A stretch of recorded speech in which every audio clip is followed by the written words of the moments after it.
So one of the most interesting endgames so far in this Olympiad was in a match between Honduras and Papua New Guinea, where we managed to reach a really interesting position where black has two knights and a king, and white has king and pawn. Now everybody knows that two knights and king v king is a draw, but this extra pawn gives black a lot of opportunities. And actually, well, according to the engine, white can actually still hold this, but he has to use the 50 move rule. So he has to basically be really careful about where he puts his king. But in the game, I'm guessing he thought this was still completely drawn, so he just plays a little too carelessly. And his opponent, Joel Gavaret, shows masterful technique. You know, I think a lot of grandmasters will be proud of this technique because he boxes this king in. So to understand how to win this, you need to visualize the end position, the end win.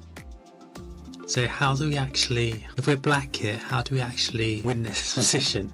Like, what's our checkmating net? So the final position for us here would be the king on a1, and our king maybe here, and these knights to come through. And black has to calculate all of this stuff. So he tries to just get this king forced back into a1. As we can see, if white is smart, he can probably just about get his king round and stop it. But we can see what black's trying to do. What black's trying to do is force his king back into a1.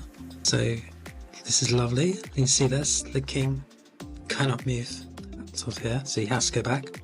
And this forces the king to a2. King goes back to b1. He wants to get along here, but he's stopped. And now it's lost because the box has been made.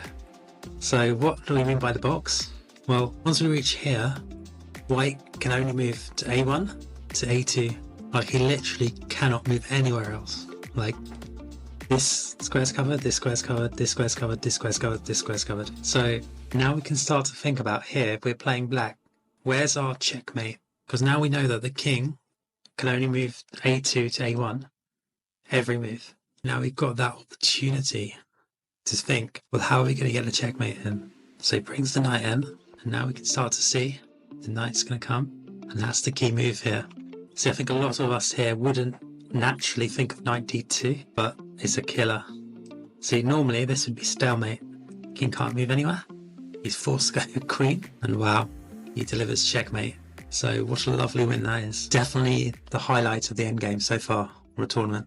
For me anyway.